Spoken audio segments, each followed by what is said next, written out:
Donc bonjour à tous, je suis Stéphane Tollander, je suis le vice-président de France Biotech. Voilà. France Biotech est l'association des acteurs de la health tech dans la biotech, la medtech et la santé numérique.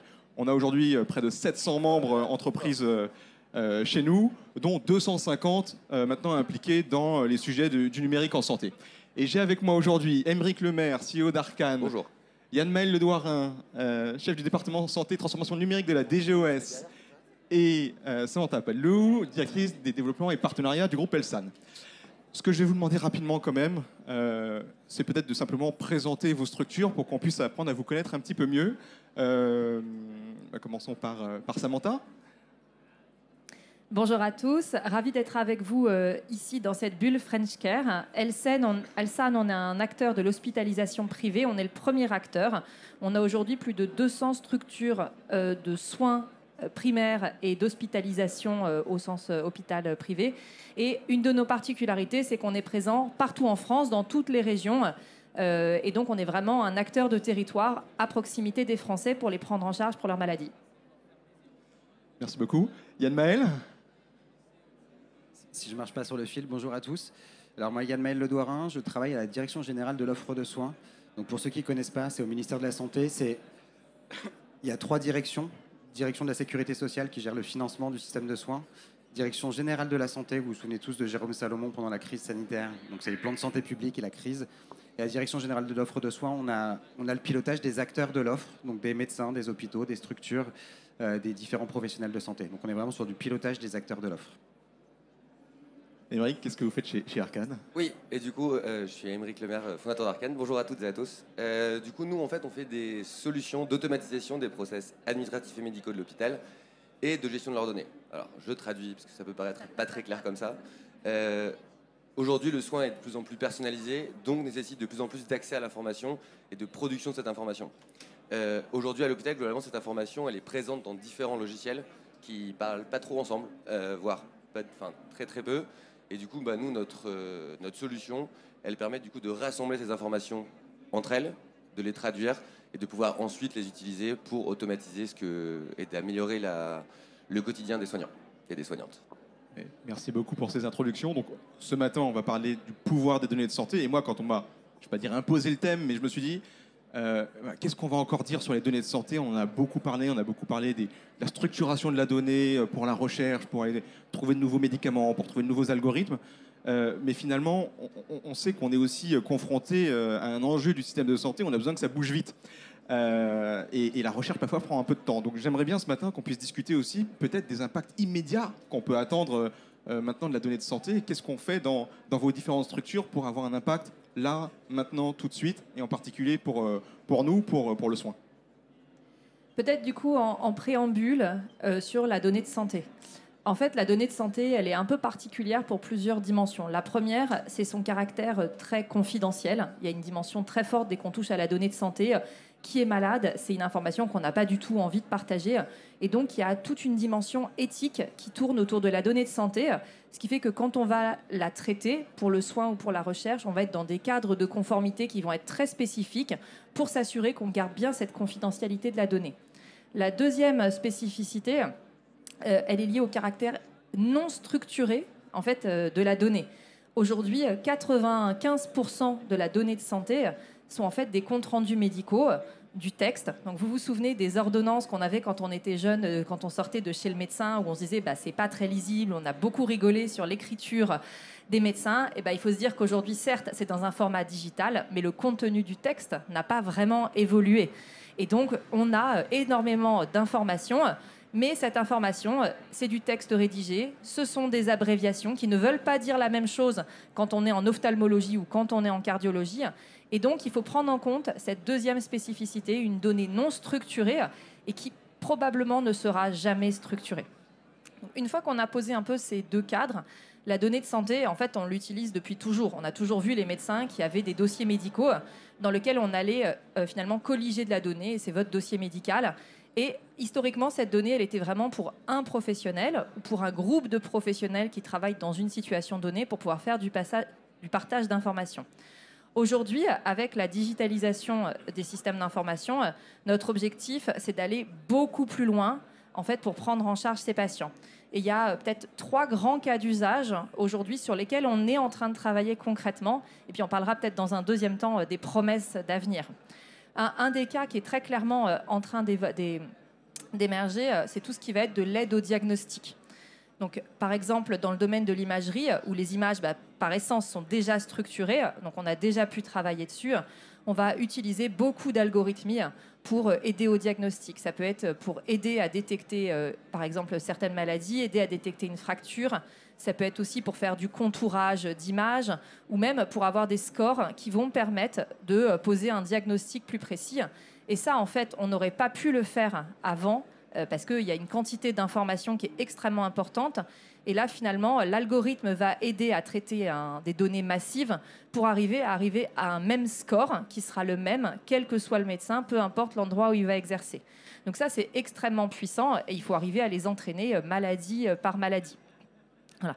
Dans le cas, par exemple, des détections de fractures, ce qui est intéressant, c'est qu'on va pouvoir casser un peu les frontières et de se dire que d'autres acteurs, d'autres médecins vont pouvoir avoir une première lecture en fait, de ces radiographies pour ensuite, derrière, les soumettre à un radiologue, mais que du coup, derrière, la prise en charge va être optimisée à toutes les étapes. Et donc, on aura besoin de certains professionnels toujours, mais pas forcément au même moment. Et donc ça donne de la flexibilité dans un système où on a beaucoup de pénuries, beaucoup de problèmes de démographie.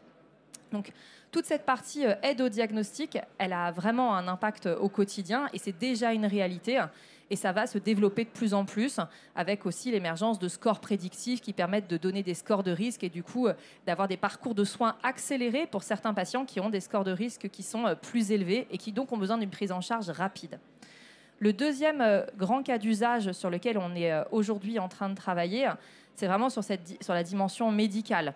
Je vais prendre comme exemple la télésurveillance. Aujourd'hui, on arrive à surveiller des patients quand ils sont chez eux grâce à des questionnaires médicaux, mais il faut voir que la quantité d'informations qui est remontée, elle est quand même massive. Si on a des centaines de patients qui répondent chacun à plusieurs questionnaires, soit par jour, soit par semaine, c'est absolument impossible d'imaginer qu'un médecin va pouvoir tous les jours regarder tous les questionnaires de tous les patients. Et donc là, finalement, le traitement des données va permettre de scorer, de mettre en place des alertes et du coup de réorganiser les soins pour que les patients qui ont des alertes, on les rappelle tout de suite et ceux qui vont bien finalement continuent leur parcours de soins. Et on sait que ça a déjà démontré un impact puisque par exemple en cancérologie, on améliore la survie du patient de plusieurs mois lorsqu'on met en place ce télésuivi. Donc on n'est pas juste vraiment sur l'algorithmie qui aide à traiter la donnée massive. En fait, c'est l'algorithmie, elle fait gagner des mois de vie. Donc on est quand même déjà de manière très concrète dans une promesse médicale très forte. Et puis le troisième grand cas d'usage, c'est de casser les barrières entre les acteurs de santé, de casser les barrières entre la ville et l'hôpital. Historiquement, la donnée, elle était là où elle était produite, donc dans un cabinet. Quand on était dans un hôpital, dans un système d'information hospitalier, donc on arrivait déjà à avoir un niveau de partage. Mais maintenant que cette donnée, elle est digitale, en fait, on la partage avec tout le monde et avec tous les acteurs du parcours. Et ça ouvre des possibilités absolument énormes. On envoie les comptes rendus médicaux dans le dossier médical partagé du patient. Il a accès à ces informations. Lorsqu'il va en ville voir son médecin, il a accès aux comptes rendus d'hospitalisation. Il a accès aux prescriptions qui ont été faites à l'hôpital. Lorsqu'on est à l'hôpital, on voit ce qui a été délivré en ville. Et en fait, tout ça, c'est extrêmement vertueux par rapport à la qualité des soins qu'on va prodiguer aux patients. Mais c'est également très vertueux en termes d'efficience, puisque aujourd'hui, quand on n'a pas un examen, on va être obligé de le refaire. Si on a accès facilement à tous les examens qui ont été réalisés, dans ces cas-là, on peut faire avancer la prise en charge et c'est aussi un gain d'efficience pour les acteurs.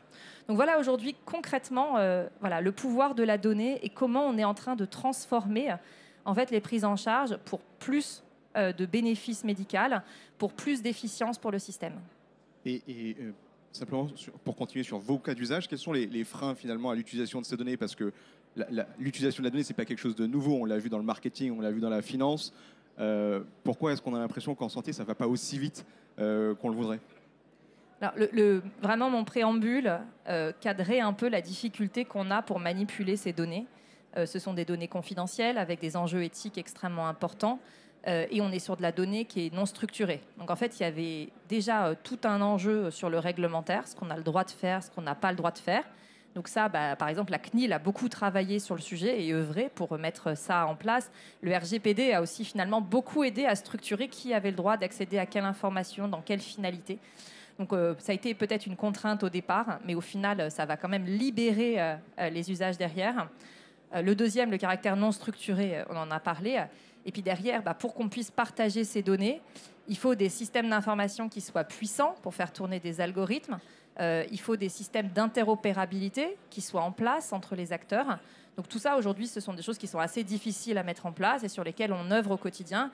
Et on remercie quand même, par exemple, les programmes nationaux comme le Ségur, qui est un programme d'investissement massif pour arriver à structurer les systèmes d'information, le travail de l'Agence du numérique en santé, qui œuvre aujourd'hui au quotidien pour permettre de structurer en fait, les systèmes d'information pour qu'ils puissent derrière libérer le potentiel de ces cas d'usage. Merci beaucoup. Et d'ailleurs, Aymeric, chez Arcane, jusqu'à présent, vous étiez vraiment spécialisé dans la structuration des données de santé dans le cadre réglementaire que vient de mentionner Samantha. Ça, c'est ce que vous faites toujours, mais j'ai cru comprendre que maintenant, vous alliez encore plus loin dans l'exploitation de ces données pour le soin aujourd'hui. Ouais, pour rebondir sur ce qu'a dit Samantha, je partage absolument tous les points qu'elle a mentionnés, puisque du coup, Elsan est un centre de référence, mais du coup, il y a beaucoup de centres en France, que ce soit l'hôpital privé ou l'hôpital public, qui en gros n'ont pas l'expertise et l'excellence d'Elsan, et du coup qu'on va aider en gros sur ce processus d'apporter la donnée pour répondre aux différents besoins du moment. Plus fort, plus là, ok, super. Mais en gros, un autre... Ouais, je pense d'ailleurs, vous pouvez vous rapprocher pour libérer les entrées. N'ayez pas peur de nous. Merci beaucoup. Et donc, oui, Aymeric, la structuration de la donnée. Oui, un des enjeux, en gros, au-delà des enjeux du coup réglementaires qu'a mentionné Samantha, des enjeux de confidentialité, de non-structuration, il y a un enjeu un peu économique associé à cette question. Je commence par là et après j'arrive plus sur la question technique. C'est-à-dire que ce travail de mise en qualité des données pure, c'est un travail qui apporte de la valeur indirectement. Elle permet ensuite de faire typiquement tout ce que Samantha a mentionné. Et donc en fait, historiquement, on se concentrait essentiellement sur cette partie-là. Et du coup, des gros centres, on travaille avec plus de 5 CHU, donc on gère les données de 10 millions de patients quand même. Mais en fait, eux, ont la capacité d'exploiter en interne les données. En revanche, les plus petits centres, ils ont besoin d'avoir une valeur immédiate, en gros, de cette mise en qualité des données, de cette structuration des données. Et donc, en gros, c'est pour ça qu'on s'est mis à avancer sur une automatisation de certaines des tâches chronophages de l'hôpital, mais qui vont permettre ensuite, d'ouvrir le potentiel des données et d'aller adresser, du coup, la télésurveillance, etc. Et il y a un exemple de tâche. Alors, techniquement, ce que j'entends, c'est qu'on est quand même sur l'exploitation avec l'algorithmie un peu moderne. J'ai presque envie de dire trendy, parce que je crois que vous avez lancé des LLM pour justement structurer cette donnée. Et on pourrait avoir un petit aperçu de ce que vous avez fait techniquement et d'un cas d'usage particulier. Oui, alors, top départ technique. En gros, les données à l'hôpital, mais c'est vrai de manière générale, sont stockées dans des bases de données, des sortes de gros Excel pour les moins techniques d'entre nous. Et en fait, à l'hôpital, il y a plusieurs dizaines de logiciels, jusqu'à plusieurs centaines. Le record étant attribué à la PHP, les hôpitaux de Paris, où il y a 800 logiciels à la PHP. Autant vous dire que pour qu'ils communiquent entre eux, c'est pas facile. Donc globalement, qu'est-ce qu'on fait dans ces cas-là? En fait, il y a des solutions qui vont se connecter à ces différents logiciels, qui vont extraire l'information pertinente, en gros, dont on a besoin pour pouvoir la réutiliser, et la mettre en qualité. La mettre en qualité, Samantha l'a notamment mentionné, c'est aller structurer l'information non structurée. Ces fameuses ordonnances de médecins qui sont un peu aussi incompréhensibles que abscondes, en fait, il faut en faire quelque chose qui soit exploitable aussi bien pour le soin que pour la recherche. Et donc, en gros, c'est là où on va mettre en place des algorithmes de traitement automatique du langage. Bon, l'avantage, c'est que maintenant, avec ChatGPT, ça n'a plus l'air de quelque chose de complètement magique, mais c'est précisément ce type d'algorithmes qui vont permettre de comprendre le langage exprimé par les médecins. Et donc, en gros, il faut mettre à la fois un peu tous les tuyaux en place. Ces tuyaux, c'est ceux qui vont permettre d'aller extraire l'information pour la ressortir jusqu'à la fin, mais aussi, on va dire, les stations d'épuration qui vont, en gros, les algorithmes qui vont permettre, en gros, de rendre cette donnée exploitable parce qu'elle ne l'est pas en l'état et faire en sorte qu'elle soit utilisable par tous et toutes. Et un cas d'usage concret? Un cas d'usage concret, par exemple, les maladies rénales chroniques. Donc, peut-être, à nouveau, pour un peu tout le monde, les maladies rénales chroniques, c'est quand, en gros, le rein ne fonctionne plus bien. Et il y a différents stades, du stade 1 à 4, jusqu'au stade final, qui est en gros le patient doit être transplanté ou dialysé. Dialysé, c'est-à-dire qu'il doit régulièrement, une fois par semaine, genre sortir en gros, faire une prise de sang, sortir son sang pour en gros faire fonctionner son rein artificiellement. On s'est rendu compte évidemment que la prévention améliore drastiquement évidemment les patients qui arrivent à ce stade final. Et donc on a avec du coup ces algorithmes genre de mise en qualité des données identifié des patients qui n'étaient pas identifiés au stade 3 et 4. Ensuite du coup on les amène dans un parcours parcours patient différent en leur faisant voir des infirmiers, des infirmières, des diététiciens, des diététiciennes qui vont en gros genre les accompagner pour empêcher qu'ils arrivent au stade final qui en fait pour eux est terrible et pour la société coûte extrêmement cher. Et donc en fait c'est typiquement le genre d'application qui permet en fait genre de drastiquement améliorer le quotidien des patients. Genre ça ramène plus, c'est plus sain financièrement aussi bien pour le système que pour l'hôpital lui-même parce que l'État a mis en place des forfaits, je rentre pas dans le détail. Et en fait c'est même plus agréable pour les soignants et soignantes eux-mêmes parce qu'en gros, en automatisant la collecte d'informations, ils n'ont pas à faire ce travail fastidieux qui va être de regarder un peu dans tous les dossiers où sont mes patients, etc. et d'en louper plein. Merci beaucoup. Yann Maël, à la DGOS, vous travaillez aujourd'hui à une cartographie de l'ensemble des solutions numériques pour voir un petit peu quel peut être leur impact sur le système de santé, c'est ça? Ouais, exactement. En fait, nous, à la DGOS, on va arriver après tout ce qui a été dit. C'est-à-dire, une fois qu'on a les besoins, qu'on a les problématiques sur le terrain, et les cas d'usage surtout qui sont développés par le terrain, parce que ce n'est pas nous au ministère qui développions les IA, les cas d'usage. Une fois qu'on a la structuration de la donnée, d'ailleurs, je vous invite à participer à la stratégie d'utilisation secondaire des données de santé, qui est en concertation jusqu'à début novembre actuellement. C'est une concertation interministérielle, donc allez-y, parce que ça permet de répondre à beaucoup des problématiques. Moi, j'arrive après la donnée de santé, c'est-à-dire, en gros, à quoi ça va servir? Parce que d'avoir de la donnée, une fois qu'on a la donnée, il faut qu'elle serve à quelque chose, sinon ça ne sert pas à grand-chose de la récolter. Et donc on arrive un petit peu à ce niveau-là pour essayer de voir concrètement comment toute cette donnée et comment grâce à cette donnée on arrive à créer des nouveaux cas d'usage et comment on arrive à transformer l'offre de soins et transformer aussi notre façon, nous, de faire des politiques publiques. Donc on essaye actuellement de faire une cartographie. Alors ce que je vais vous montrer, c'est une cartographie qui n'est pas finalisée, donc c'est juste des exemples, je précise. Et à partir de cette cartographie, on va essayer de prioriser, je la montrerai juste après, de prioriser ce qui va être important côté ministère et côté acteur, de dire c'est là qu'il faut aller, c'est là qu'il faut appuyer, ou dans un sens inverse, de dire il y a tel cas d'usage qui va arriver après, ou qui va potentiellement arriver, type métaverse. Personne ne sait dans cette salle si ça arrivera vraiment et si ça sera vraiment utilisé. Pour autant, si ça arrive, il y a des cas, ça impacte l'offre de façon assez importante, notamment sur l'identification des professionnels de santé, sur la relation, sur l'éthique, sur la déontologie. Donc ça, il faut l'anticiper. Et donc voilà exactement ce qu'on est en train de faire aujourd'hui. Donc on a représenté sur la cartographie les différents offreurs, les différents acteurs de l'offre de soins. Donc vous avez forcément les patients, les pharmaciens, la ville, les soins non programmés, les établissements de santé et médico-sociaux, tout ce qui est recherche et tout ce qui est institution. Et on va essayer de noter les cas d'usage, et tout ça, c'est permis par la donnée. C'est-à-dire, sans données, ces cas d'usage-là, on ne les a pas. Il y a des cas d'usage qui vont être directement liés à la donnée, tout ce qui est pilotage de ton activité, pilotage la qualité, la performance, savoir si le boulot qu'on fait au quotidien est bon, s'il faut corriger, etc. Créer des filières, etc. dans les établissements, ça c'est la donnée qui va nous le permettre, tout ce qui est pilotage, et même nous, ministère, grâce à la donnée, on va pouvoir objectiver certains manques dans les parcours, donc discuter avec tout le monde pour essayer de trouver des solutions. Donc tout ce qui est objectivation et analyse, ça c'est de la donnée pure. Mais la donnée va aussi nous permettre, et elle est nécessaire pour tout ce qui est à droite, c'est-à-dire développement de l'intelligence artificielle, jumeaux numériques et métaverse avec un point d'interrogation, et qui nous permettra de développer tous ces cas d'usage-là. Donc voilà un petit peu là où on en est aujourd'hui sur les cas d'usage. Et si on devait aller un tout petit peu plus loin dans le pilotage, quel serait le rêve? Une fois que cette cartographie est faite, quelles conclusions vous voulez en tirer et quel serait le cas d'usage absolu si on avait justement de la donnée structurée, une identification des solutions sur l'ensemble du parcours de soins? Quel va être le levier côté ministère?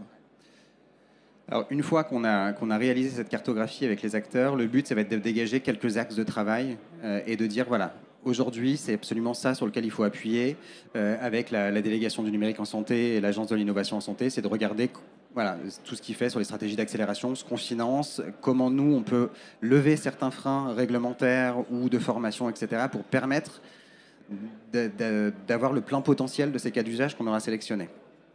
Donc ça, c'est un peu ce qu'on va faire là, dans les prochains mois, d'ici à la fin de l'année. C'est avoir une espèce de stratégie côté des GOS, de voir comment nous, on vient potentialiser tout ce que font les acteurs sur le numérique, et donc délégation du numérique en santé en tête. Moi, il y a quelques cas d'usage qui me font un peu rêver à titre personnel là-dessus, et c'est le deuxième exemple qu'il y a tout à droite, c'est les jumeaux numériques, parce qu'il y a un potentiel assez énorme, à la fois sur ce qu'on imagine tous, c'est-à-dire je clone mon patient et je fais une intervention, je teste l'intervention et la voix d'abord sur mon patient cloné. Cloné numériquement. Cloné numériquement. Il y a tous les avantages en recherche avec ce qu'on appelle les cohortes synthétiques. Donc on crée, à partir de vrais patients, on crée des faux patients qui sont des moyennes, et ça nous permet en maladies rares de passer de 100 personnes inclus à 3000 patients analysés dans les études. Ça accélère la recherche. Voilà, il y a un potentiel qui est juste énorme. Là où moi j'y vois un autre intérêt, on a du mal collectivement à se projeter, à faire des simulations à 3, 4, 5 ans et à dire voilà, ce qu'on fait, c'est ça l'impact dans 5 ans. Quand on a une étude de morbimorta à 3 mois ou 4 mois, ça on se dit ok, c'est bon, j'ai l'analyse, nous payeurs, on y va, les acteurs savent comment faire, les médecins savent l'utiliser. Dès qu'il faut faire parier un peu plus tard, c'est beaucoup plus compliqué. On n'est pas tous d'accord sur les résultats à chaque fois. Donc j'adorerais, et en plus c'est techniquement faisable, mais ça prendrait du temps à mettre en place, j'adorerais qu'on ait un jumeau numérique un peu partagé, national, qui nous permettrait de tester des politiques publiques et surtout tester de la prévention. Une sorte de jumeau numérique. Ouais, je vous fais pas d'annonce, hein, je vous dis c'est ce que j'aimerais. Voilà. Et du coup, un jumeau numérique du système de santé dans son ensemble. Je clone le système de santé français et je teste des interventions dessus. Ouais. Et donc, on pourrait piloter enfin notre système de santé. J'entends que ce n'est pas une promesse, mais on pourrait avoir une visibilité. Il est déjà piloté. On pourrait améliorer le pilotage. Je veux dire, à très long terme, on pourrait se dire tiens, on pourrait imaginer. Si je développe telle et telle chose, si j'investis dans tel et tel champ, en prévention ou dans telle ou telle technologie fondamentale, à 10 ans, 20 ans, 50 ans, voilà à quoi ça ressemble. Alors, est-ce qu'aujourd'hui, on est tous d'accord sur l'algorithmie, etc., qui nous permet de tester à 50 ans? Je ne suis pas sûr, parce qu'il faut aussi de l'historique de données. Plus on va loin, plus il faut de l'historique important.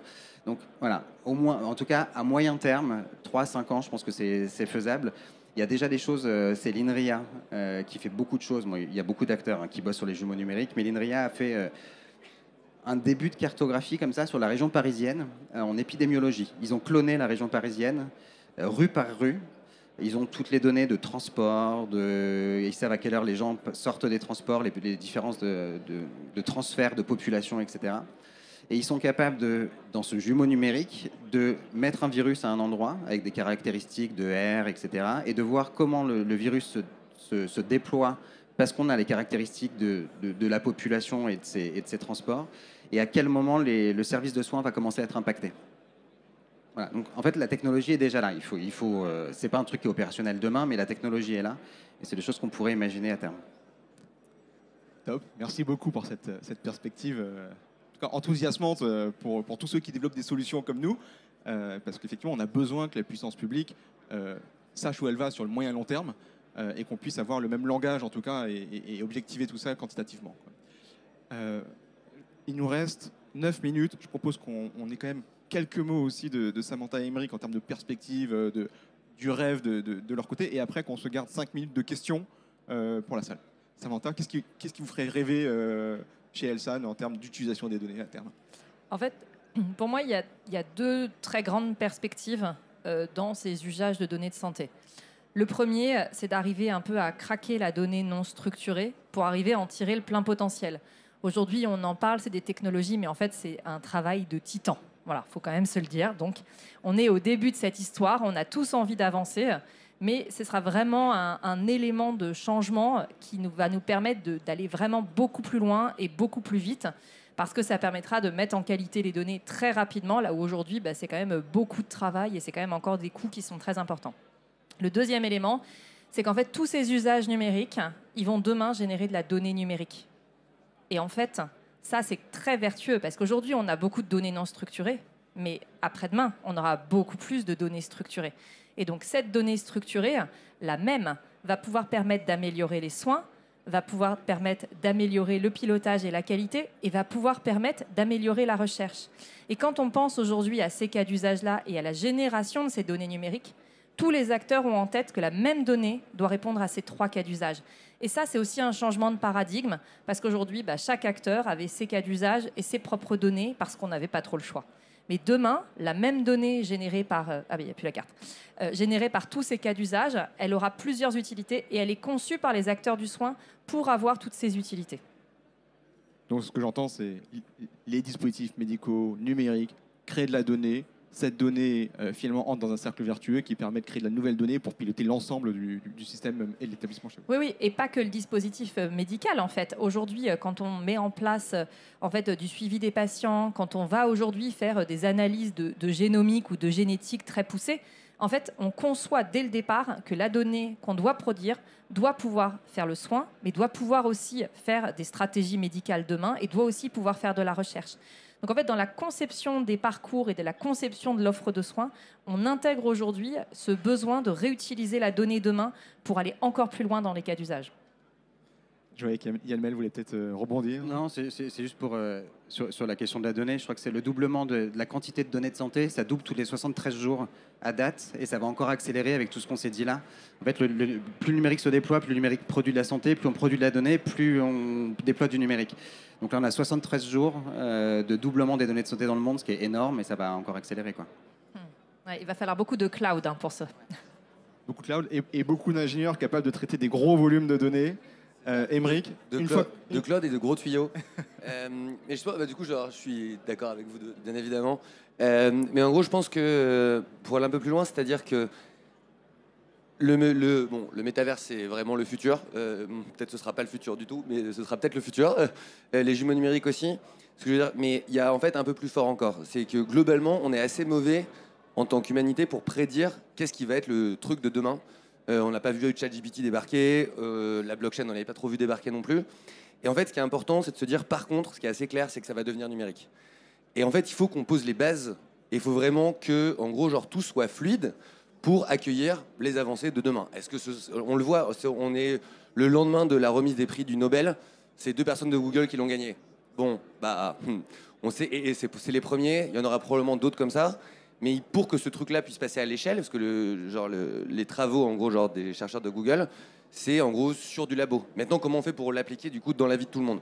Il faut en gros un système comme ça, mais où tout est fluide, qui permet ensuite de faire du jumeau numérique, qui permet de faire du métaverse, qui permet de faire des trucs dont on ne sait même pas encore aujourd'hui où c'est, qui le fait dans le monde, mais qui pourra passer à l'échelle et changer nos vies plus tard.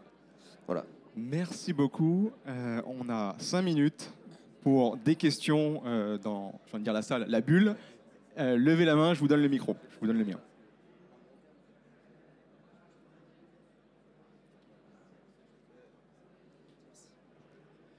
Du coup, vous nous avez parlé beaucoup de la donnée non structurée qui a un besoin d'interopérabilité aussi entre les différents systèmes, notamment avec les hôpitaux où il y a des centaines de logiciels.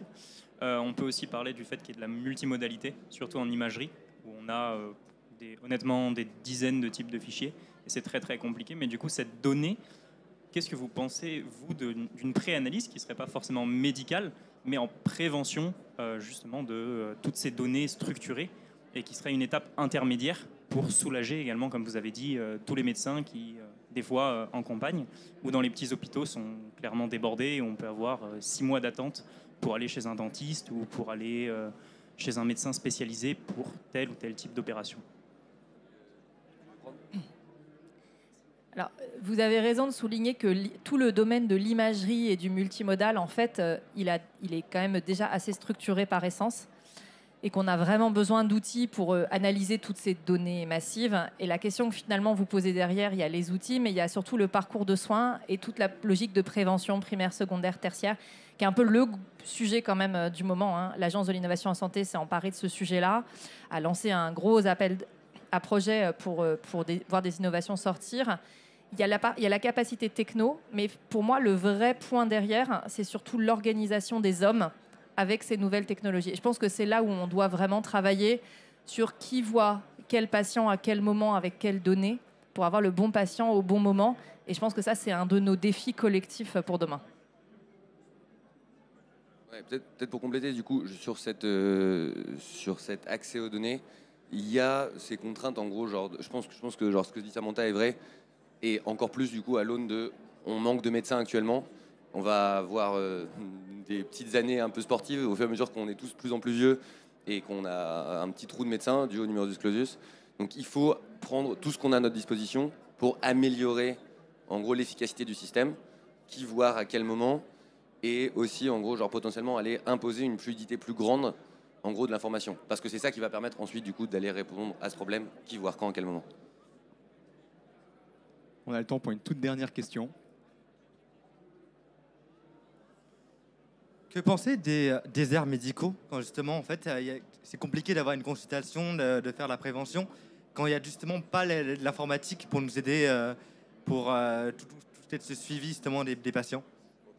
Alors, je pense il y a plusieurs sous-questions. Il y a la... Enfin, je vais avoir plusieurs niveaux de réponse. À votre question, effectivement, il faut que tout ce qu'on fait, nous, sur la santé, le numérique en santé, ou la santé numérique, on arrive à le... Il faut qu'il y ait des infrastructures derrière, qu'il y ait de la 5G, qu'il y ait de la fibre dans ces endroits-là. Ou s'il n'y a pas ça, il faut capitaliser sur les acteurs déjà présents sur place, c'est-à-dire sur les pharmacies qui ont un maillage énorme, sur les maisons France Service qui sont déjà sur place. C'est-à-dire qu'on peut aussi capitaliser sur le territoire et sur des structures comme ça qui peuvent aider, un, en apportant la fibre ou la 5G, ou deux, en apportant de l'humain à côté du patient pour ceux qui sont électroniques, etc., de les aider. Ça, c'est la première chose. Après, je pense mais ça rejoint toutes les discussions qu'on a depuis tout à l'heure. Le numérique ne peut pas être la seule réponse pour les déserts de santé. Faut qu'il y ait des réponses structurelles. Le numérique est un plus, le numérique est une façon différente de faire et complémentaire, mais ça ne peut pas être la seule réponse. Il faut d'abord qu'on ait des réponses structurelles aux déserts médicaux. Et le numérique vient aider, mais ça ne peut pas être l'unique réponse, sinon c'est un peu la double peine pour eux. Et pour le système, là où c'est compliqué, c'est qu'en fait, le numérique, c'est un truc qui s'est créé en quelques dizaines d'années, voilà, qui va extrêmement vite. On n'avait pas vu ChatGPT arriver et ça a accéléré. Maintenant, dans nos smartphones, Google, demain Apple, etc. Donc ça va extrêmement vite.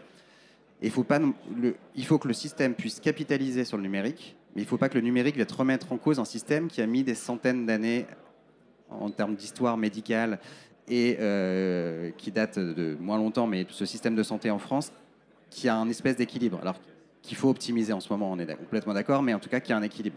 Donc il faut trouver le bon truc, on récupère rapidement, mais on ne va pas trop vite non plus pour ne pas faire exploser le truc et se retrouver demain avec quelque chose qu'on a mal anticipé. Oui, effectivement, merci beaucoup. Et c'est un sujet qu'on va d'ailleurs avec France Biotech continuer d'adresser avec l'ensemble des startups membres chez nous, puisqu'on a un gros événement le 2 décembre à Lille, en partenariat avec la conférence des DG de CHU, où en gros l'idée c'est de pouvoir faire se rencontrer les startups, en particulier de la medtech et de la santé numérique, avec les directions informatiques des hôpitaux, les directions de recherche des hôpitaux, pour créer du lien. Voilà, donc vous êtes aussi les bienvenus là. Et peut-être le tout dernier mot à Yann Maël. Yes. Ah oui, yes we care. On voulait... Je suis désolé. Non, mais en fait, il y a des super affiches qui ont été faites par la French Tech, avec marqué Yes we can. Voilà, et le coq à la place de la tête d'Obama. Et donc on milite pour qu'ils refassent la même affiche avec le coq, mais il y a marqué Yes we care derrière. Je pense que ce sera un bon symbole et j'adorerais l'avoir derrière mon bureau. Donc s'il y a des gens de la BPI derrière et de la French Tech qui m'entendent, je compte sur vous et j'attends l'affiche au ministère. Merci à tous, merci à tous les trois. Merci.